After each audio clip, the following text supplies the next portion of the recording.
from the infamous Mandingo band. And we had some great times, I must say. We really had hopes and dreams at that time, but we were young and foolish. It's been a great loss. It's been such a shock. Because I met up with Terry in February of this year.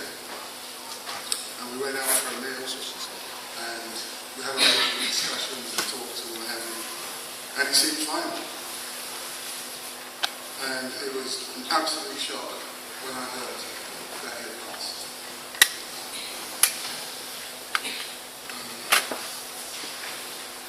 Terry was an excellent friend.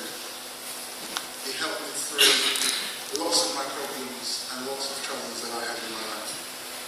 He was always there with me here. He'd listen and he would make suggestions and just generally help me get me through my life. And he was very, very reliable. You could always rely on Terry.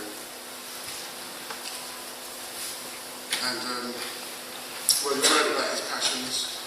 He loved his club, Liverpool. And his son, Wayne, was the centre of his life. He always talked about Wayne all the time. And I would just like to say that it really has been a shock. And I'll say to Terry, you're a great friend, and I'll miss you very, very, very much. And may you rest in peace.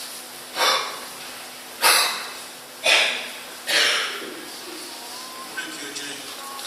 Greetings, everybody. Greetings.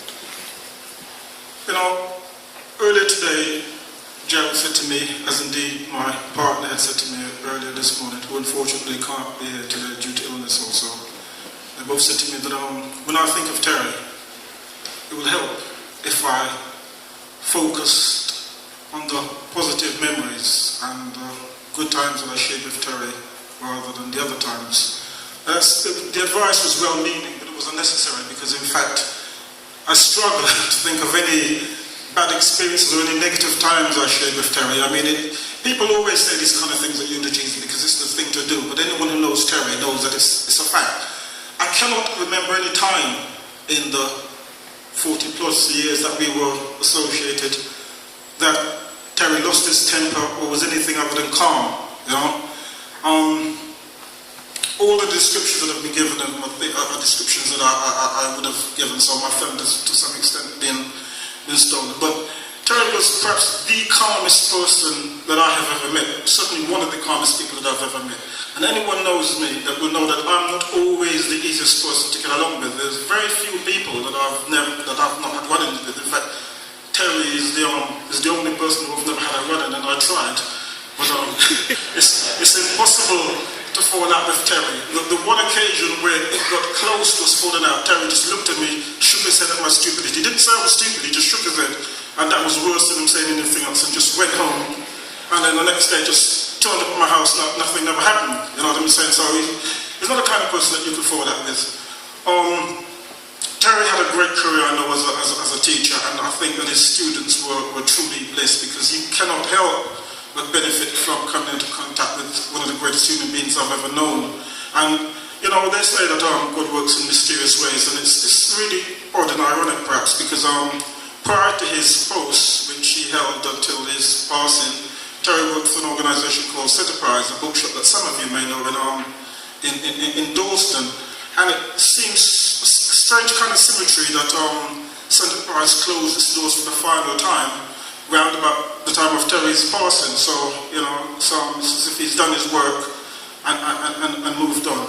Don't want to say too much more. I'm certainly not going to say too much more about Mandingo, the band, because in all truth, it's probably the worst band that ever formed. You know, five excellent people, but you know, we didn't have a clue, with the exception of Terry. And I remember how Terry was actually, why Terry was approached to join the band, because he's the only one. Well, we kind of said, okay, who wants to be on keyboards? And Joe said, well, I might as well be.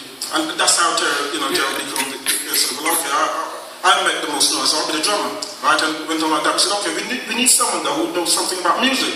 And the only person that we knew who had any knowledge of music was Terry. So we looked at his house and we said, Terry, do you want to join our band? He said, all right. He didn't say what's about or anything, he just said, okay. And we formed the band and we went into my basement where we rehearsed and we made the most almighty racket. Now, if it was me and I was Terry, I would have said, listen, I'm not doing anything with you guys because you don't know what you're doing. But he didn't, you know. He stuck with us and, you know, he's with us still. And my brother, until we meet again, blessed love. It was an honor to know you. And we always assumed that as we grew to the age that we are now, our children would always work together and they would know one another. And for some reason, life doesn't always work out as you want it to. But even though I've not met Wayne until today for the first time, I know him very well. Because every time that Terry and I met, even though we planned to talk about the good times, the topic of conversation was always Kadeem, my son, and Wayne. We spoke about very little else. So I know you, young man, right? Terry, if you don't mind if I call you Terry, helps me for now, yeah? Right, so blessed love, thank you all for listening.